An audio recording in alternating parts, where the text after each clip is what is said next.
Ladies and gentlemen, welcome to Loreweek. As always, I am your host. Forgot to update the topic thing. Ahem. I am your host, the Topic Runner. The Polemic Runner? No, that's next week. That's next week. We're doing that next week. I felt like sharing something, if you'll forgive me for a moment. If that's okay, I should probably pull chat over here so I can read a little bit easier, since I'm not streaming Mega Man today. It's weird not streaming Mega Man. It's a strange sensation. I got a random comment on one of my older VODs. Not that old, but just a little bit older. And I just felt like sharing this out loud, if you don't mind.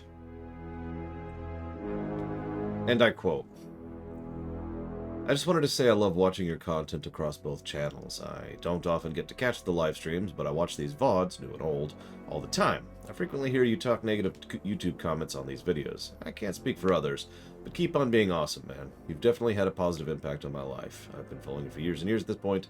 I wish I was able to support you with more than just my viewership. Hopefully, soon, I'll be able to. Love all your content. Thanks so much. Best wishes. And I just wanted to share that because, A, important to remember the positive comments too, and B, that kind of made my morning. That was actually yesterday morning, but it stands. Yesterday evening, excuse me. Especially considering the fact that I've had a couple of other comments in recent memory. I shouldn't have even run Bloodborne. I'm actually seriously putting very real thought into saying that if anybody wants to donate for Dark Souls, to just say no. To just walk away from that and be like, you know what, I don't feel like dealing with that. Anyways, for those of you unaware of how this works, next week is Polemic Week. Polemic Day, actually. Sorry, let me be clear here. That's going to be next Sunday's thing, October 31st. This is kind of an interesting circumstance to cover. On the off chance you have never actually been with us before and don't know what that means. Polemic is a phrase that refers to anything that's contentious, or things that people argue about, or things that are controversial. What is something that's controversial? Well, it changes over time. The things that we can say that are considered controversial vary and mutate depending on who you're talking with, depending on where you're saying it, and depending on when you're saying it. So the definition of what controversial is a morphic thing by design, because life is complicated. That's the rule I've had since I was extremely young. Like, before I was in high school, I had the anti-polemic rule. You know, no controversy. Some of you may have heard this said as no politics, but no controversy is what this really means. And I have that rule in real life, not just on the show. Polemic Day is the one day where I lift that ban, and I say, you know what? You can go ahead and have polemic topics. You can go ahead and bring up anything for any reason whatsoever. Although there's always a caveat, and that caveat is very, very simple. Just because you can ask anything and just because things can be talked about does not mean that I have to answer any questions. If you, for example, jump in and say, hey, Lore, tell me your exact social security number, I'm probably not going to answer that one. I'm probably going to just look at you like, really? So, the general rule is stuff is allowed, but that doesn't mean I necessarily have to respond to it. You know, if you, some questions that people tend to ask, what's your religion? Not going to answer. Even if I did, it's not like it matters. Some people tend to ask, if it wasn't for Teddy, Valerian, I'd be number 2. My phone number is 555. Before I move forward, really quick, thank you, Colin Peluso, for that sub, always.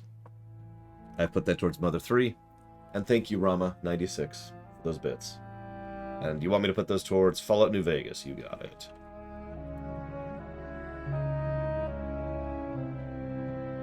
Zero hazardous. Now, you get the point, though, right? This is, there are certain questions that I will not answer, but topics are allowed pretty much without reason. However, there is one big caveat. Usually I don't have to mention this, but I always mention this just to be clear. Just because controversial topics are allowed does not mean the rules go away. Rule 0 still applies. Rule 0 always applies. That's why it's called Rule 0. If I have to explain what Rule 0 is, I have been failing in my job as a human being, so I do apologize on that regard. But I'm pretty sure at least someone in chat can tell you what Rule 0 is. Thank you, Ciela.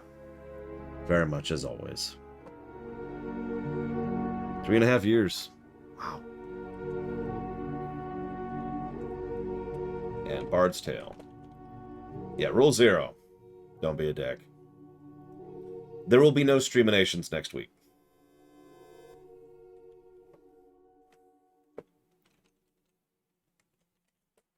And thank you, Lolimlos, very, very much for a full year of support.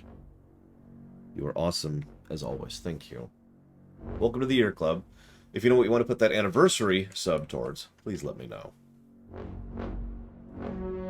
So that's next week. Next week is just going to be the polemic stream. Usually I have topics prepped. I will freely admit I didn't until this morning a topic occurred to me.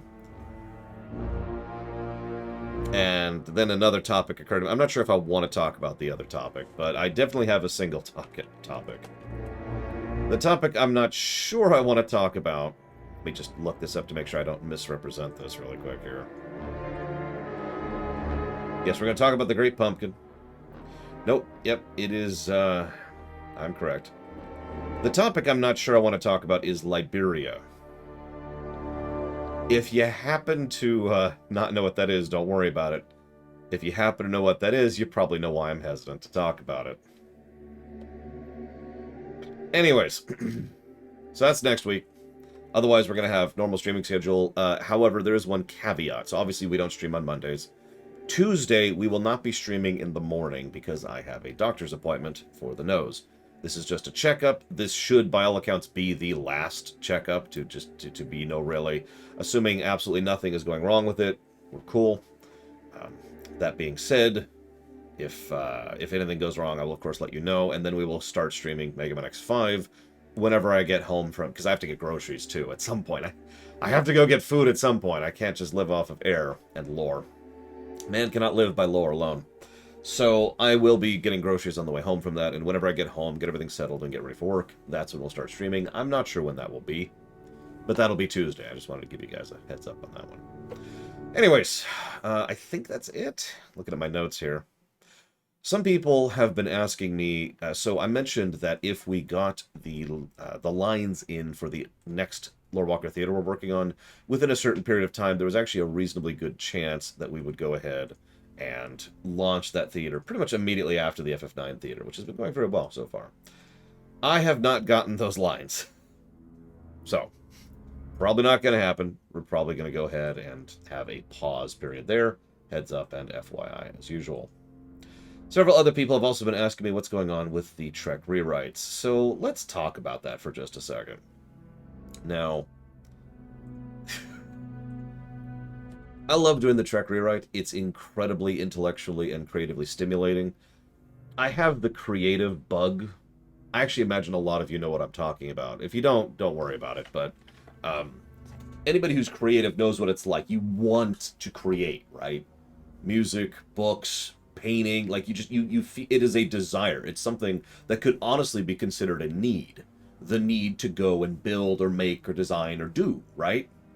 And again, I imagine most of you really know what that's like. I don't get a whole lot of I don't get a lot of options to create in my life because I don't have a lot of time. And that is because of FN Craig. Damn it, FN Craig. How dare you, sir? Thank you for the sub. Very much as always. Suikoden 1 per Jesse Ward. I'm guessing. Did Jesse Ward be like, hey, if you donate, I'll give you this toothbrush. If you're wondering why I have a toothbrush on my desk, this is actually a really simple thing, a little life hack for you, if you will. This is perfect for getting a little bit of gunk out of things that have lines in them, like, say, controllers, or mice, or keyboards. This is great for getting those little bits of skin and those little bits of dust out there, so that's why that's just sitting there. It's kind of the same reason why my duster is sitting here, too. I like things to be clean. What do you want from me? Actually just dusted the set today. Anyways. So. Obviously, I had a great opportunity to create recently because I made the Lorecraft series, which might actually be the best thing I've ever made in my life. And I'm not saying that hyperbolically. I am incredibly proud of the World of Lorecraft series, and I really hope people have been enjoying it and will continue to enjoy it for the next about a year and 6 months, I think, something like that. Yeah, I actually have... It's funny you say that. I have Q-tips right here, too, for exactly the same reason. But anyways, I also have alcohol wipes for exactly the same reason, for cleaning. I have a lot of cleaning stuff right here. I got my glass cleaner right there. That's a little bit out of it. Anyways, but yeah, I really hope you've been enjoying that. That's one of my big creative outlets, and that's awesome. But all of this is building up to a time thing. As a consequence, and this is my fault for being selfish and greedy, I really wanted to make the Lorecraft series, and as a consequence, I lost about 4 months of stream time. So we are behind on streaming. Now, I want to explain what that means a little bit. I can and have kept track for some time now of the ratio of how many hours we run, how many hours we stream, in other words, versus how many hours are funded from you all. And the whole goal, and I've said this so many times, the whole goal is for that number to be close to even. It doesn't have to be exact. But for those numbers to be pretty close to each other is always the goal, right?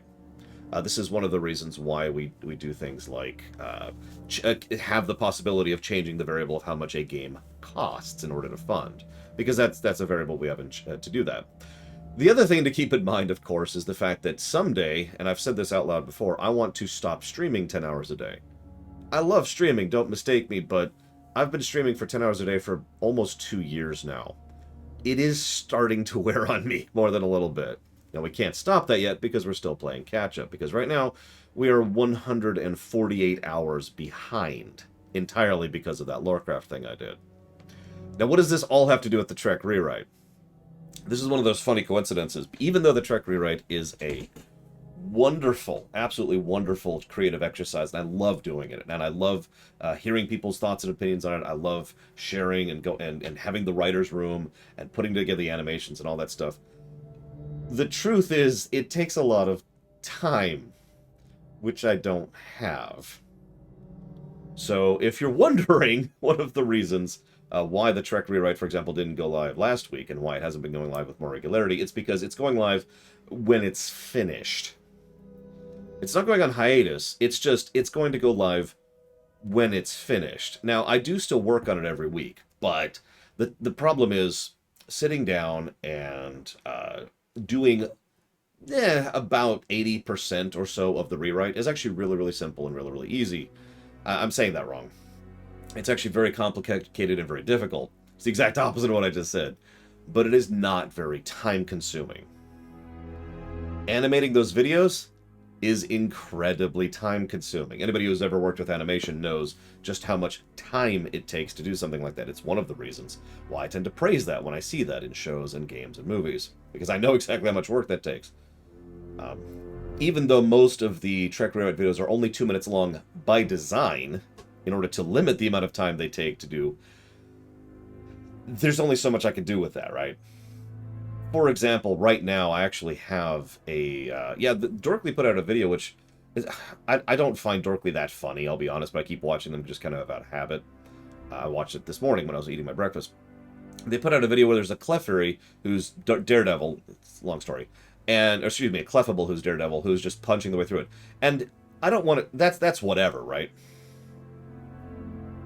But if you pay attention to the animation on display, they put a lot of work and effort into animating what's probably about 8 seconds of a fight scene. And I was watching that thinking, God, that must have taken several hours to do. In one of my own videos, episode 4, I believe, because I'm up to episode 4 in terms of animating, there's a scene where Archer rushes over and punches Tucker. It makes sense in context, I swear. That one scene took me an hour and a half to get looking right. Just to have the smoothness of it, to make it look like it wasn't stilted or awkward, and to have him go over and properly do the punch at the right moment, in the right frame, and everything just... and then have the thing below. That took me... just for those... It was like 3 seconds. That's animation in a nutshell, though. That's just how that is, right? What does this all have to do with anything? Well... Several times I have looked at the Trek rewrite and said, maybe I just shouldn't do the animations. Don't mistake me, I love doing the animations, but they are such a time consumer. And I'm at the point in my life where I'm starting to accept not doing things even though I want them to, which I know sounds like a weird thing to say. Because of the fact that I need to start being efficient. I need to start being proper in my utilization of the currency I have access to me. And the currency is, of course, time.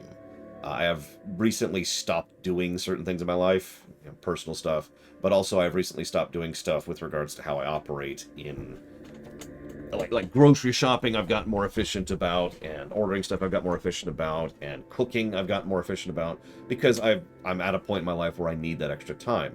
Anybody who's growing old knows what this means. And by growing old, I mean entering your 20s. You probably know exactly what I'm talking about, right? I've just been doing a whole lot more of that lately because 4 separate projects going concurrently right now, and that's what it is. What does this all have to do with anything? So several times I've considered not animating the Trek rewrites. Someone in chat just said, I think it was Rama, just said, "Oh my god, you're animating these?" Didn't even know I was animating them, which makes me sad because the first episode has already gone live, which means Rama hasn't actually seen that episode and or didn't cognate that it's actually been animated. Which wouldn't surprise me because I know with actual certainty that YouTube buries my videos, so that would be a very big surprise there. So I've been debating not animating them and just doing everything else. Still putting all the creative work. I still put a lot of thought and effort into these things. And I still workshop it around the writer's room for a while. We'll still have the writer's room streams at some point in time. But doing all of the work and effort and creativity, and then getting to the point where I voice act. I actually put together the audio narration for the episode, and then just not doing the animations for them. The problem is every time I bring up this idea, and this is I think the 4th time now I brought up this idea, the response I get is a universal "No, don't do that," because everyone loves the animations. I did a test semi-recently on Discord to try and be like, you know what, let's figure this out. And I asked several people to comment on a very crudely edited version of one of the episodes, where the animation was pulled out of it. In other words, stills. Just a still picture. Pretty much the exact same thing I do with the Lorecraft series, actually. Now, I know the Lorecraft series is animated, but you get my point, right? It's just shot. Just a shot of a scene, and then a shot of another scene, and then a shot of another scene as I discuss over it. This is actually, if you're paying attention, the same method that Mr. Lore Reloaded is using. The feedback was universally negative to this, not just in terms of preference, but I got several people giving feedback that, honestly, they couldn't even tell what was going on overall, that they couldn't follow the story, because without the animation, there was little to distinguish the eyes. There was little for the eye to distinguish in terms of what was going on. There's a reason I prefer a moving background. There's a reason why these stars over here don't actually bother you. It's because they are actually animated. If you pay attention, just watch it for a minute, you will notice the stars kind of wink in and out, right? You need to be able to have motion. The eye is attached to motion, and well, I am doing these things with sprites because that's the only real available option. And most people aren't really capable of looking at sprites and immediately deciding what they're looking at. Now, I'm going to give you a bit of an example here, if you give me just one moment. I should have had this prepped, but I didn't because this morning was very busy and I am a moron. But if you give me one moment, this really actually won't take me long. In fact, we'll just do it this way. Yeah, I've always been amused that the Earth spins that way. One of these days I need to ask Kay why that happened. Okay, here we go. Perfect example. The NX... Shut up, past me. Alright, so we're gonna go ahead and just kind of go down to, I don't know, here for a moment. One moment. Hi, Larian. Shut up, past me. Okay, so you see how there's like this scene going on? You can see the stuff. And the animation, I guess the point is getting across the idea that when you see this animated... I could get rid of all this stuff, but I don't know. You know what? I can do this. Let's do this. Yeah. Okay. So when you see all this stuff being animated, it makes a degree of sense. There's stuff to catch the eye and to pull you in directions.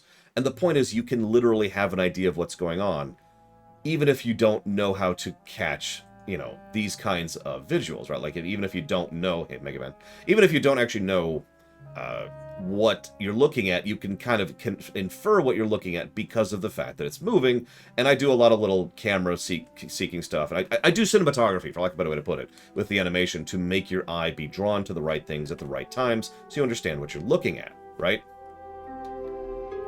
But if you just look at a screen that isn't moving, all of that goes away. All of that visual storytelling is removed. All you have is this screen. And most people, this is not a dig, this is just reality, most people can't look at that and immediately see what they're looking at. Most people can't look at this and immediately understand what they're looking at. Most people can't, you know, be like, oh, this is the bridge, and that's Travis on the right, that's Hoshi walking over to T'Pol on the left. Instead, what you just see is a bunch of sprite work, and it's just, huh? And this is especially important because these are short, and this is only going to be up here for about 3 or 4 seconds per still, just like with the Lorecraft series. You see the problem. So it's very, very understandable why animation is essentially necessary in order to make this stuff cognatable. I have a series of requirements that are all stacking on top of each other and no real way to remove one piece from the Jenga pile without removing all of them. Thank you very much. I never know how to say it, but VRDLFS. Much appreciate the sub. If you know what you want to put that towards, please let me know. So you get the idea, right? So I'm just stuck in a corner on this. I'm not 100% sure what I should do about the Trek rewrite, because the Trek rewrite is continuing. It's very popular, and frankly, I want to do it. Which I suppose is sad when you really think about it, because it's true though. And I was talking to Lore Reloaded about this, since he needs the Trek rewrite to make money. I don't make money off the Trek rewrite. I don't make money off of YouTube. The Trek rewrite is there because it's fun, because I want to do it. The theater is there because I want to do it. Lorecraft is there because I want to do it. And I do understand, let me be very clear about this, I do understand exactly how fortunate I am to be able to be in the position to do something because I want to, not because I have bills to pay. Those are very, very different circumstances in effectively every way. But I've been running into a wall here about what exactly I should do with regards to these animations. I've been seeing people. I've been responding to people. Sorry, I've been responding in my head. I've been reading everything that everybody has been doing and what they've been talking about. And so far, the current plan is basically the plan I already told you. The rewrite videos will go live whenever I have time for them. To give you a bit of perspective on why this has been something that's been ringing around my nose recently. I mentioned I have 4 episodes animated, all the way up to Strange New World, which is fully animated. Episode 5 is done, except for the animation. It's already scripted, I've already recorded it, I've already polished and edited the audio for it. The only thing left is to do the animation. And that's been my status for weeks now.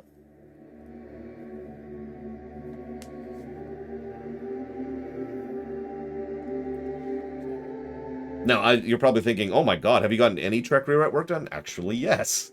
But I haven't gotten any animating done.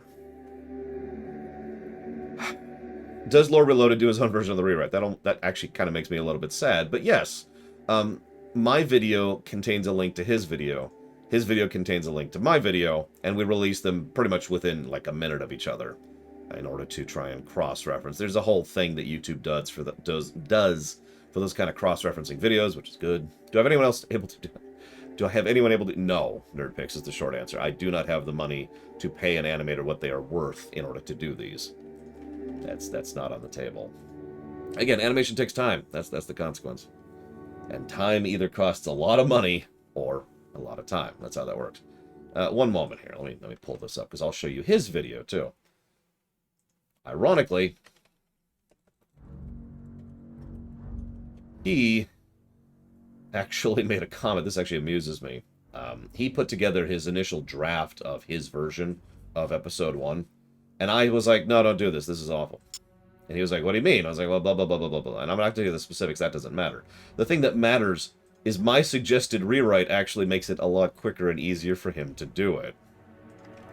Here's a link to his video, by the way. And of course, that contains a link to my video, if you would like to see my version of things. The shame of all of it is it really does work really well overall. Like, I do like the general direction it's going. It's just, yeah. Also, if I might just flex for just a second, his comment section is full of a bunch of nonsense. My comment section is full of a bunch of awesome. So, I just wanted to mention that you all remain awesome. Anyways, I just kind of wanted to talk this out because a lot of people have been asking what's been going on with the direct rewrite and why it's been so slow, and that's why, to put it bluntly. It is the animation specifically. I don't actually know what that is, Jaron Dauphine, if you don't mind clarifying. Unless you're just talking about what Larian's talking about, where I want to do too many things at the same time, which is true, and isn't changing. I might as well just take a knife and slice my neck right now if I'm just going to go ahead and stop doing things I want to do in life, because what's the point, right? Actually, I haven't had to delete any comments in so long.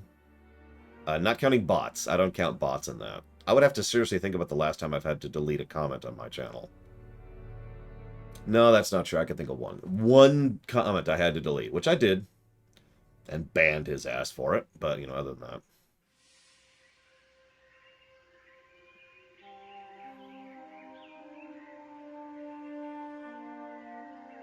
So that's effectively the comic book thing, Mr. Red, that Hazardous suggested earlier, which is also something I could do.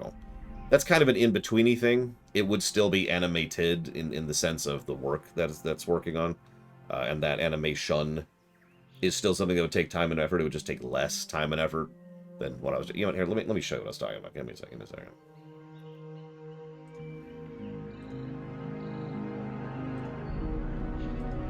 This is easy. I can just show this really quick.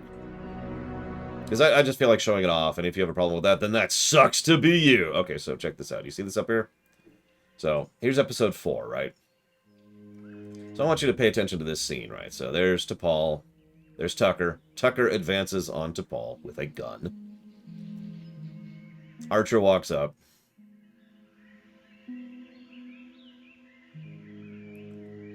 And then does that. That's full animation, as I was describing earlier. And this is the kind of thing that you could see why I would kind of insist on keeping the animation, especially for a scene like that, because that suddenly becomes much more understandable. I'm also doing a lot of little visual storytelling tidbits, which the more astute people have already pointed out. For example, yeah, I just got to show this off. If you notice, there's that little weird thing in the corner, which is just kind of hanging out there. It's also hanging out here, and just kind of being normal until it starts flickering. I don't have to explain that to you because now you understand immediately just by the use of that visual storytelling what's going on. In fact, you'll be able to understand this without me even explaining it. You may not know the specifics, but when you see this happening, all of a sudden it becomes a lot more clear what's been going on, right? Visual storytelling is kind of critical for these sort of things, and that's one of the reasons I am so hesitant to pull back on the animation entirely. Which software do I use for animation? Adobe Premiere. I use the Premiere. I've actually gotten pretty good at it. At least I'd like to think so. Where is my other backdrop? There it is. Anyways, now that I've wasted a lot of time talking about this, go ahead and do this. Go back to our Earth being in the background. It's definitely the real Earth. I'm definitely in space. There's actually one other bit of show news I want to do before we move onwards. Don't worry, we have almost no random news today. I mostly just want to talk about the show. Some of you may know that we have a little bit of a ritual that I like to do on this, and that is whenever we finish a game, we go ahead and add it to the set. Well, we finished a couple of Mega Man games lately, so let's go ahead and add these suckers, shall we? So, no, I don't tuck my shirt in. Never tuck the shirt in. I guess we'll just leave that like right in the middle. That's probably the best way to do that. Alright, so. So first we actually have the Zero Collection, which we did beat in its entirety. It's a Switch game, so it goes up here. Mega Man X4, the only of the PlayStation ones we've beaten so far. PlayStation games go down here. 03. I don't know why these are in this order, but whatever. Game Boy games go down here. Let's put it here with the Game Boy regulars rather than the Game Boy DS. So we get 03, 04, knocking over stuff like you do. Very important. 01 and 02. All right. All the zeros. And last but not least, we have the 3 SNES ones. Oh, I hate tucking my shirt in. Like, I don't mind, you know, wearing pants to work, but I'm not tucking my shirt in, guys. Sorry, that just drives me batty. We're actually, I think we're full on this one for SNES games. Yeah, we can't fit another one, so we're going to have to start our second column. Excuse me, row. SNES games for Mega Man X, Mega Man X2, and Mega Man X3. And we'll add the rest of those as we go.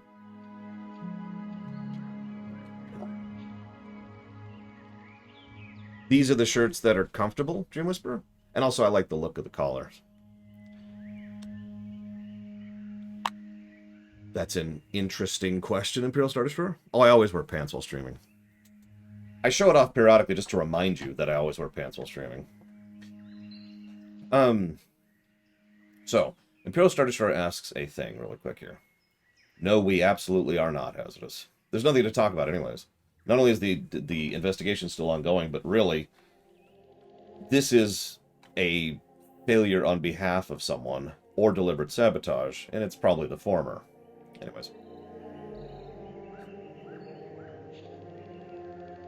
What? Okay, real talk. So, there was a point in my life, I'll go ahead and admit this, there was a point in my life when I didn't wear pants on camera, and that was entirely because it was too hot. Nowadays, I have better overall air circulation and design, so that's no longer gone. I actually prefer to wear pants on camera.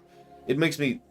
It's the same reason I don't mind wearing a suit every day, right? It puts me in the right headspace. It puts me in the right mindset, right? Let me give you a stupid example of what I'm talking about. I spent a little bit of time this morning cleaning out my desk. It's not really all that different, it's just more organized. But this automatically is a remover of a stressor from my existence. Just knowing that this is clean, being able to look down and see that it's much more organized and much more, you know, in proper order. Recently, I did a similar thing with my closet, right? The idea of doing these tiny little things, this is another little life hack for the day for you. If you do tiny little things that help keep your mind less stressed, is the simplest way to put that. Whatever that is for you. In my case, that's cleaning. And you know, being in a uniform. Sitting here in full uniform actually helps me to be in the right headspace for doing my job, for streaming, and it just makes me feel better while doing it. Right? So. I need to answer Imperial Star Destroyer's question. With regards to the Trek rewrite, are we in line with the episodes? The mere fact that you're asking that proves to me that you haven't watched the first episode. So, do me a favor, go watch the first episode of the Trek Rewrite. It's like 2 minutes long, or maybe it's 6 minutes long. And then you will have the answer to your question. However, I will go ahead and admit that since this is a Trek rewrite, this is a remake, this is a restructuring and rewrite of the story, we are absolutely 100% changing the narrative of the stories. We are limiting ourselves. The goal is to use existing episodes and story ideas as much as possible, but to express them in a different manner. Let me give you a direct example of this. In the first episode, Broken Bow, I'll give this away because this isn't a spoiler. In the very first episode, in the actual episode, what happens is some Klingon crash lands on Earth, somehow, while being chased by Suliban, somehow, and actually manages to die in the process. Or not die, sorry, he's very, very injured. Sorry, my bad. But the Vulcans are like, let's kill him and take him back to Kronos. And they're like, no, let's do it ourselves. Because we're humans and we're awesome. So we took that story idea and said, that's stupid. We took the Suliban and ejected them entirely. They do not exist within this rewrite. And instead what we looked at is how do we utilize the Klingons in the first episode of Enterprise? Because that makes no sense. In terms of interstellar geography, Earth is up here. The Vulcans and the Andorians and all those are like right next to each other. The Romulans are pretty close. The Klingons are way down here. This should have been a trip of possibly in the years range in order to even reach Klingon territory. So how do we use the Klingons? Well, we have this idea where there's this one random Klingon marauder that's literally left the Empire, and it's just been marauding its way across space randomly and being a roaming pirate. That's the ship that encounters the Kobayashi Maru, and that's the ship that the NX-01 has to deal with. They don't even properly damage the thing, but this also neatly explains why this one ship is something that they are a match against at all, because, let's be honest, a Klingon bird is going to absolutely wreck the NX-01. So, I hope that answers your question, Imperial Star Destroyer. If it doesn't, then I have failed miserably. Like with Eclectico. You know, I tried to answer Eclectico's question. I completely failed on that.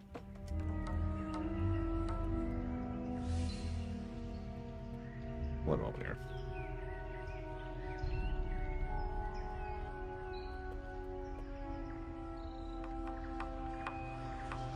Thank you, Eclectico, as always. Always appreciate. Thank you. I've put that for Okami, Breath of the Wild 2, and Ride to Hell Retribution. So, the truck rewrite is awesome. We'll continue. I have no idea what I'm doing right now with the animations. Worst case scenario, if it really does get to the point where I simply do not have the time to catch up on the animations, I'm just going to release them as stills. I'm just going to do essentially the same thing that Mr. Reloaded does and have me narrating over some stills, and that's going to be the approach. One way or another, the project's going to continue. It's just we're not sure of the format yet. Shrug. I was hoping to settle that question before we released the first episode, because now I have 4 animated episodes, and, well, that would be fun, wasn't it? Here's this fully animated episode. Here's episode 5, which is not animated. Whatever. Life sucks. Moving on. Let's actually get to random news. I do have a couple of random newses to throw through right now. I don't know why you'd throw through them. It's more like throw at. I'm going to throw these at you. First of all, God of War 4 is out on Steam. Or rather, it will be. It is currently available on Steam, so that's cool. Whether or not that's going to be... Actually, yeah, Imperial Star Destroyer. Whether or not that's going to be cool, whether it's going to be a good port, I obviously have no idea. I don't know who's porting it, and I don't know how good of a job they're doing. Nevertheless, I do consider this to be a good thing. Maybe we're going to get to this point where we'll actually have Bloodborne on the PC. I don't know. But either way, I'm also curious if this means the future God of War, the previous God of War series might in the future come out on PC as well, because that would be kind of awesome, and also make some of my job a little bit easier. Everyone's probably already heard this one since it's been hinted at for literally a year, but the GTA Trilogy was finally properly announced. It's coming out on the SX, the PS5, the Switch, the PC. They're doing some graphical touch-ups. There's going to be changes to the controllers, the gunplay changes. The mini-map is getting some tweaks. There's going to be a closed door behind me. They're adding a restart failed mission mechanic. This could mean all sorts of different things, because as we've talked about before, one of the biggest issues with GTA 1 through 4, and all the ones in between, is the fact that there's no mid-mission checkpoints. Near as I can tell by this, based on what I've been looking at here, this could just mean a way to restart the mission quickly, which doesn't really help. It mitigates some of the issues, but that still wouldn't be mid-mission checkpoint. That would be mission restart, which is a different thing. They've been kind of quiet about some of the specifics of what these changes mean. They're talking in vagaries. The only thing they really showed off is, of course, the only thing that people care about, which is graphics. I know, I don't want to be, that guy, but I don't care. Of all the things that I would want out of a remaster of the GTA Trilogy, graphics is literally the last thing on the list. Nevertheless, it's the thing they're pushing the most. They've super tuned up the graphics. They look super amazing. In all seriousness, they have obviously done some real work and effort. They have actually replaced textures, for example, not just upscaled stuff. And they've added some reshades and some effects. Sure. They've done some work on it. Good job. I don't know if I'll be buying them yet, because whether or not I do depends entirely on what the actual changes are. Yeah, exactly, MLP Vermin. What about the gameplay? Good freaking question. That's coming out November... I wrote it down. November 11th. So we'll find out in a few weeks some of the specifics of the GTA Trilogy. We finally saw the first official trailer for the Uncharted movie. Now...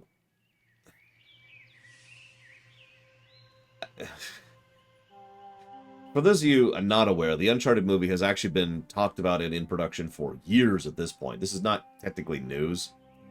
It's just strange because it was in development hell for a very long time. And then it just kind of went quiet, and I honestly assumed the project had been quietly canceled, just like, oh, I don't know, random example, the Mass Effect movie, which is technically still in production. Right? So it's like, okay, I just walked away from it. But apparently they are actually continuing with the Uncharted movie enough to release an honest-to-goodness trailer. So now that it's at the point where I feel worthy of commenting on it, I have 3 things to say about it.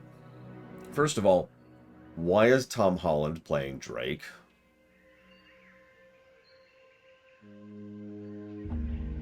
Don't mistake me. Tom Holland is a fine actor, but what? Second of all, why is Mark Wahlberg playing Sully? Third of all, this is a really strange one here. They brought in Sophia Ali to play Chloe. Now, if you're not familiar with the franchise, Chloe shows up in Uncharted 2 as the other romance interest and the other side character, who kind of has a couple of cameos thereafter and has her own side game as of Uncharted 4. But that's a weird choice in its own right. They're also fighting against Antonio Banderas, who is, of course, playing the villain. No name given. No, really, I looked it up.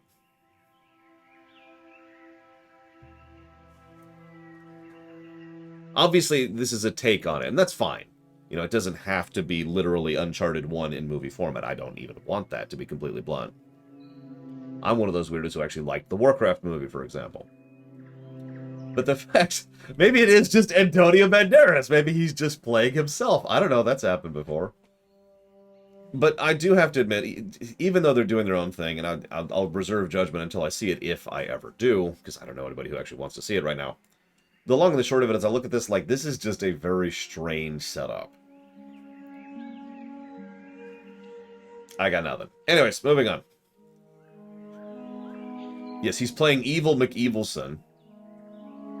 It's all about the money for him, but it's all about finding his brother for Drake, which is interesting in its own right if you think about what that means in the lore of Uncharted. But anyways, moving on.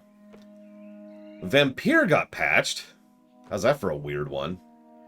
Vampyr. We actually have reviewed that game already. It was okay if you crank the difficulty down because the gameplay sucked.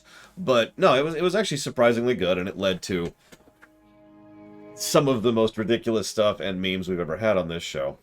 What is sand if not tortured glass? Anyways, oh no, sorry. It's what is glass if not tortured sand. I gotta say that correctly. They did some patches to smooth it out. Increase the frame rate at up to 60 FPS, smooth out some of the graphics thing, and go up to higher resolution.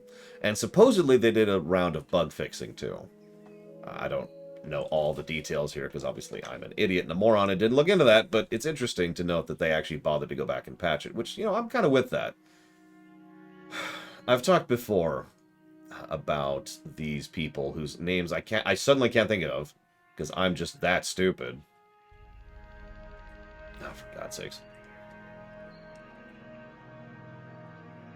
Hang on.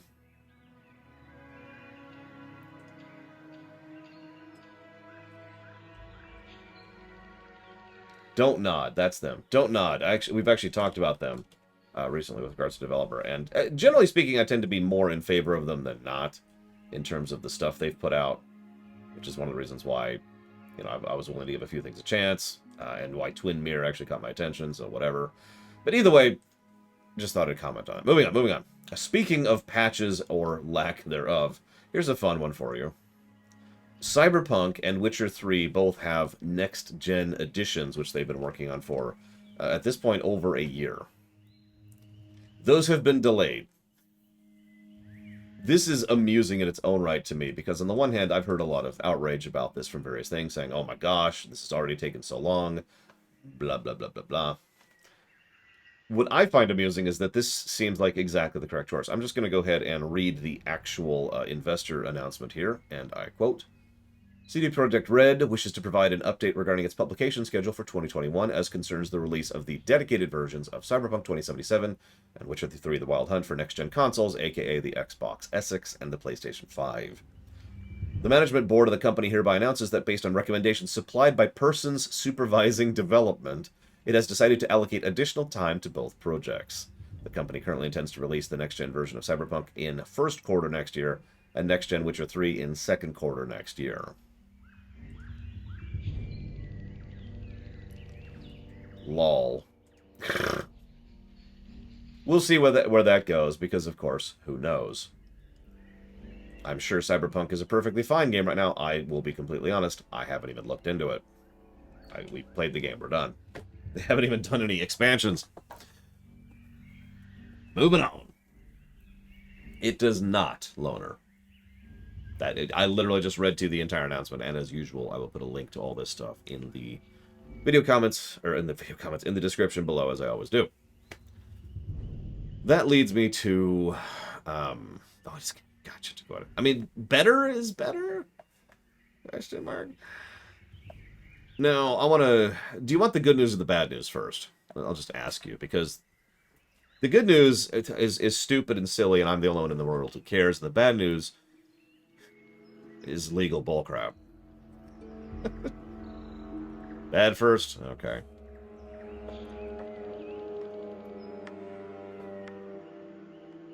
This is actually ludicrously complicated, as usual. For the thing for this, I'm going to have to link a few documents for this.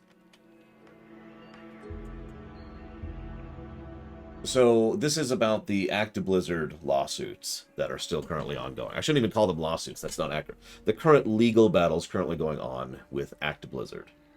Now, there's 3 ongoing right now. Technically, there's arguably 2 more. Let's just ignore that for a moment.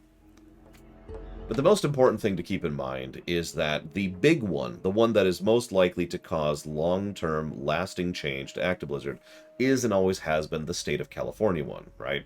And we've talked about this extensively. We've spent literally hours discussing and going into the details of this. So this is still in the realm of allegations. I was kind of hoping this would be resolved by Loreweek so I could tell you the results of this, but you know how slow legal matters are. The long and short of it is there are allegations that several of the people who are currently active as part of the team at the state of California who are investigating and pulling this legal battle against Actiblizzard used to be working at the EEOC, which is a federal institute, which we've talked about extensively as well, when they started their investigation here. Now, in the off chance you don't understand that, which I wouldn't blame you because this is the thing, this is what we call legal ethics, okay? I've said before that legality land and reality land are completely separate things, and one of the ways they are is the way that dialogue works, the way that words work. Ethics don't actually mean ethics in legality. Ethics refers to what is considered allowed and what is considered not allowed with regards to legal proceedings. It's almost entirely about the structure of the procedures, okay? If you start an investigation working at this agency, especially a federal agency, and shift over to working at this agency and continue the investigation based on the data you've already gathered, that is considered unethical, because that is not allowed procedurally, because that data is considered tainted, okay? There's a lot of reasons for this to happen, some good, some bad. Whether you agree with it or not is not relevant at the moment. Whether I agree with it or not is not relevant at all. What is relevant is that this is the way this works, right? Now, the problem here is the EEOC has brought this up. So, hang on. The DFEH brought up against the EEOC that the EEOC can't push for a settlement because it hurt their case potentially, which may or may not have actually been true. But the EEOC shot back saying, bringing this thing to light, which now Actiblizzard is now jumping on in order to try and say that they need a pause and a delay with regards to all of these legal matters in order to settle this ethics issue. So this all sounds like a big mess. So let's try and break this down a little bit super quickly. The biggest problem with this is Actiblizzard probably just won this. Let's just go ahead and say that as bluntly as we can. Even on the off chance that this overall legal battle does go against Actiblizzard in the long run, because of the fact that this data is almost guaranteed to be considered tainted, assuming those allegations are true, which they probably are. That means that Actiblizzard is going to be able to push this thing not only months, but possibly years down the road. Because they're going to have to either prove that parts of their investigation, which is the evidence they're using to bring this legal battle to begin with, are not tainted, or throw a huge chunk of that out the window and start from scratch now. That, if you don't understand the significance of that, let me put this to you another way. Let's say that, is Valerian in chat? Because I like to pick on him. Let's say Valerian is evil, right? So let's say that Valerian likes to eat puppies, right?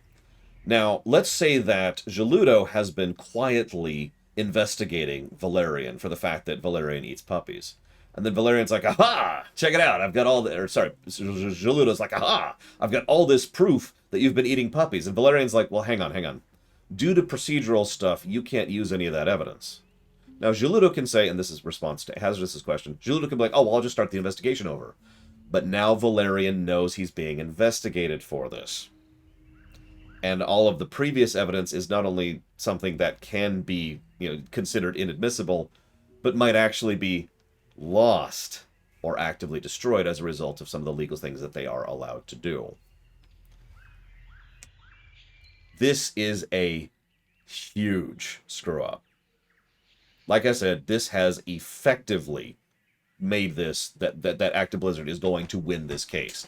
And I guarantee you that Actiblizzard is going to look at this situation and declare themselves super innocent of everything and say, we never had any of this stuff, which is, by the way, if you've been paying attention, that's been their party line since day one, as I've been reporting on. Their thing they've been saying consistently and repeatedly is, we're innocent of 100% of everything, and we admit to absolutely nothing. Which is bullcrap, because that's not how that works. Now, that's normal. Most people usually say innocent across the board as part of their initial defense. It's the wall defense. It's to try and force the other side to earn their case, right?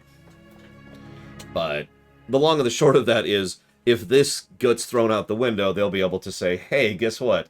We were innocent of everything.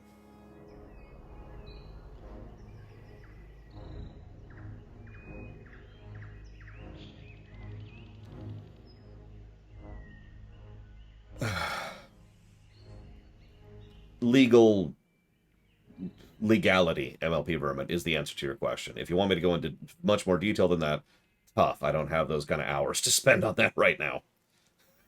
Yeah, by the way, for those of you not aware, there actually is a distinction between innocent and not guilty. Innocent is when you are proven innocent, when you can legally prove that you didn't do an act.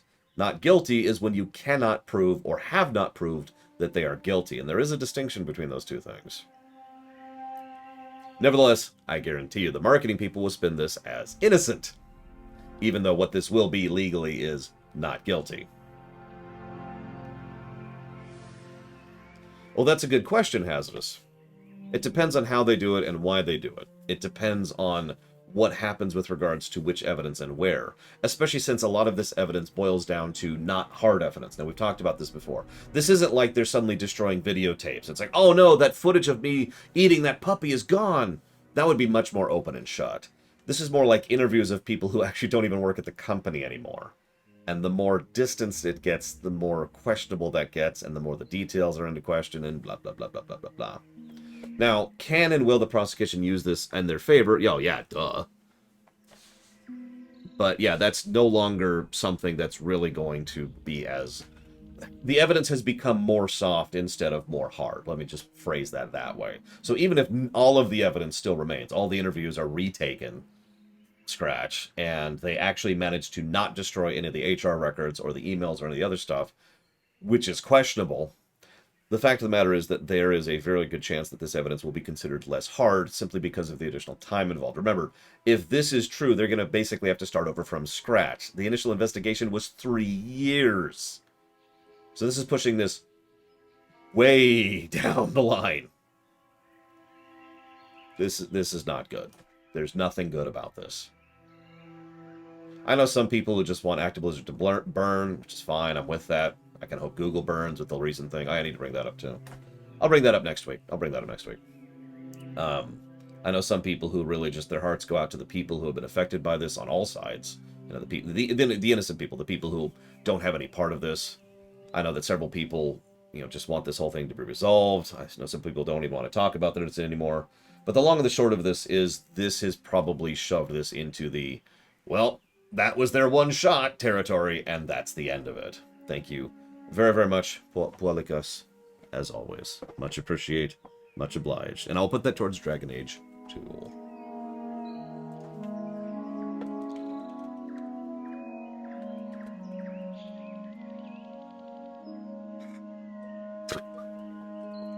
I should probably mention, by the way, this is now opinion. We are now entering the domain of opinion, and I always make that preface nice and clear. It is my opinion that this is a political jurisdiction hissy fit between federal and state. That's what we have officially entered. That Actiblizzard in this case and the specifics have stopped mattering. The reason I say that with such definitiveness is because of the language of the documents that have been released with regard to both departments and how they have been, putting it bluntly, attacking each other in what I am, again, going to put bluntly, in a very unprofessional manner. It's actually kind of silly that these are official legal documents. Like, what? That's your take on things? It's... One of the things they stated, this is not a joke, one of the things they stated is that the person can simply say, I'm innocent, and then that's the end of the case. Which is, by the way, not, I don't know if you know this, that's not how that works. If you are accused of murdering someone and go in front and say, no, this actually didn't happen, the case doesn't end at that moment in time. It's asinine. It's asinine. Moving on.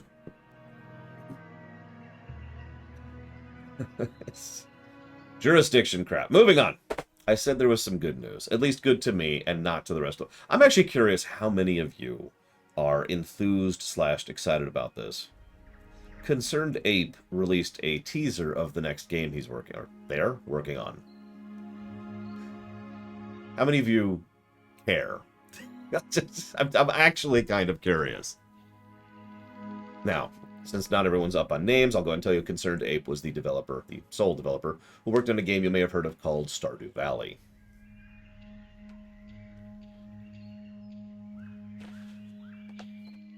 This looks awesome. The teaser was kind of short, but it was a good teaser. I've talked so much about bad teaser design and bad trailer design. This was the opposite. This was really good teaser. It showcased a lot of actual gameplay, a lot of concepts, and it gives you a very good idea of what type of game it's going to be, and that's awesome. It's called Haunted Chocolatier. The premise, as we know it, is you play a chocolatier. You play someone who has taken over a shop where you produce and sell chocolate. But also, it's supposed to be more action RPG focused. There's going to be more focus on the combat side of things. Apparently, based on what we're seeing, you actually enter a pocket dimension or something like that, or a magical realm. And that's where you get all the ingredients for your chocolate, is by running around and secretive manaing your way through that. It looks so cool. My God, it looks so cool. And now Geludo says something interesting. Let's tie this up. Let's wrap this up with a neat little bow. Geludo says they were swimming in money and had no need to make new games. Bingo! Exactly, Geludo. I don't need to make the theater to make a living. I don't need to make the Trek ReWrite to make a living. I don't need to make the Lorecraft to make a living. They're making this because they want to. Which is another reason I'm so in favor of this. Speaking of which, let me just say another thank you to all of you who are the reason I don't need to do that crap in order to make a living. You're awesome. So I'm super hyped. I'm actually legitimately hyped for this. Yeah, this is going to be awesome. I'm really looking forward to it, and I just wanted to end on that kind of positive note. Yeah, exactly, Blue Ellie. It sounds like he's moving more towards RPG-ish and less towards, if you really need it, Mr. Red, yes. You don't, because you're joking, but if you actually really needed it, yes, you can actually, I can make that happen.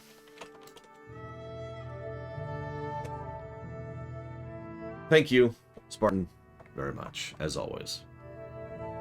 I will put that towards the Metroid block. Well, considering, so the last patch for Stardew Valley, which I still haven't played, I'm kind of saving it for the review at this point, added the whole new island, which kind of fleshed out more of the backstory in the world, and we know that there's a war going on in the background, and we know that there's like hints and tidbits of the area, of what's going on, of the world building, you know. I'm kind of hopeful, personally, that Chocolatier is actually in the same setting and has at least something to do with what's going on in the overall world. It doesn't have to be a direct sequel. It doesn't have to be directly caused by Stardew Valley. But it would be pretty cool if it was set in the same setting and still had consequences from the game. I just think that'd be neat. That's a good question, MLP Bourbon. As I said, this is just a teaser. I keep saying he. I don't actually know if Concerned Ape is a guy, girl, or in between. I have no idea. Let's look this up super quick. Hang on. Look this up here. Okay, it's a guy. Okay. Alright, so I don't want to screw this up. He has mentioned that there's no release date at all, and it is something that he's only very early in production, so we only have the earliest bits of teasing on it, but we do see, I'm looking at screenshots of it right now. There is, in fact, a bow and arrow option, because he's actually got that equipped and he's using it right now. And looks like there is melee. I don't see any magic, so who knows if there's actually any magic involved. Hang on, where's his Twitter? There it is. Boop.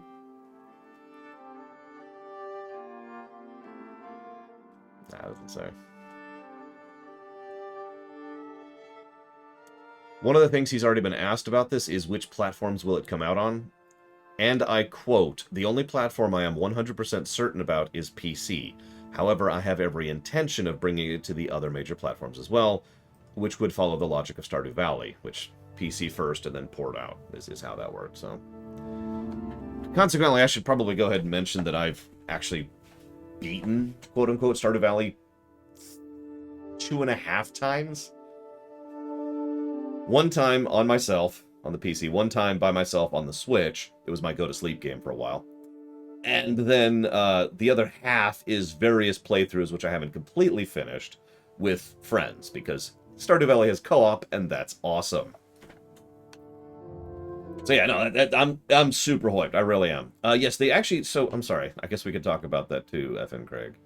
How do you beat the game? You reach the point in which you've done all that you want to do in the game, just like any other game that doesn't have a defined ending. That's how you beat an MMO. So, the other thing, just super quick, Starfield, you remember that game? Actually released a thing. I'll go ahead and throw this up here. No, you win, Larry. I'm not trying to say anything. I'm just pointing out that with my spare time, I have still put that much time into the game. Think of that what you will. Here it is, Starfield. Let's just look this up really quick. So they mentioned the settled systems, and this is interesting because this gives us tiny little details of what's going on with regards to the lore of Starfield, which is interesting in its own right. I'll go ahead and add a link to this in the thing. We'll go ahead and talk about this briefly, since we're talking about the Starfield. There we go. So the sci-fi thing, it sounds pretty basic, but that's okay. You know, sci-fi doesn't have to be super... I mean, my sci-fi sounds super basic. The idea here is that they started spaceflight, they headed out, and then spaceflight just kind of stopped being a thing. So most of the areas that were settled by the initial settlers from Earth are isolated. They have nothing to do with each other, kind of outer worlds in that sense. This area that Starfield itself is going to be happening involves something called the Settled Systems. Within the Settled Systems, there are two major factions which have been at war for a while, the United Colonies and the Freestar Collective. There's also the Pirates of the Crimson Fleet and the Explorers of the Constellation. When you start the game, you start off as an explorer of the Constellation. Each of these groups are factions, because you gotta have factions. I'm guessing one of them is going to be the Fighters Guild. And they all have their own internecine things, yada yada yada. It's set in the year 2300. I don't think there's any other real details that were shared here. I could be wrong. But either way, I will, of course, link the video down below. We do not know which engine they're using. This is the only tidbit of information we've gotten for a while, is this lore backstory. So if you're asking any other question, the answer is, who frickety knows? I did want to comment on it, though, because I'll admit it, this caught my attention. It did. This actually made me go, huh. I mean, it sounds like a cool premise. The settled systems are not doing great. The different factions have... The reason the different factions are not at war right now is because of the fact that the settled systems are not doing great. And it was starting to get to the point where, you know, the factions fighting was starting to cause issues with regards to breathing. It sounds cool. It sounds like a cool premise. I'm trying not to get super excited about it because I remember being extremely hyped when I saw the Skyrim trailer too, and we all know what that turned into. We'll see, is really where that's coming down to. They are, I will say this, it is very obvious that the developers who are working on Starfield, which are the core Bethesda team, along with using all of the other Bethesda's throwing weight behind this. We just talked about that with Mega Man X5, right? Bethesda is absolutely throwing weight into this game, and they are throwing lots of resources and lots of personnel at the creation of Starfield. For good and for bad, I'm sure. But there are a few things which make me more positively inclined than I already would have thought. We'll see. We'll see. Again, this is just a lore tidbit backstory thing, but news is starting to come out about Starfield, which is interesting in its own right. That's everything. That's actually Loreweek. That was a little bit longer than I thought it would be, but that's okay. Because we've got some positivity to get down to.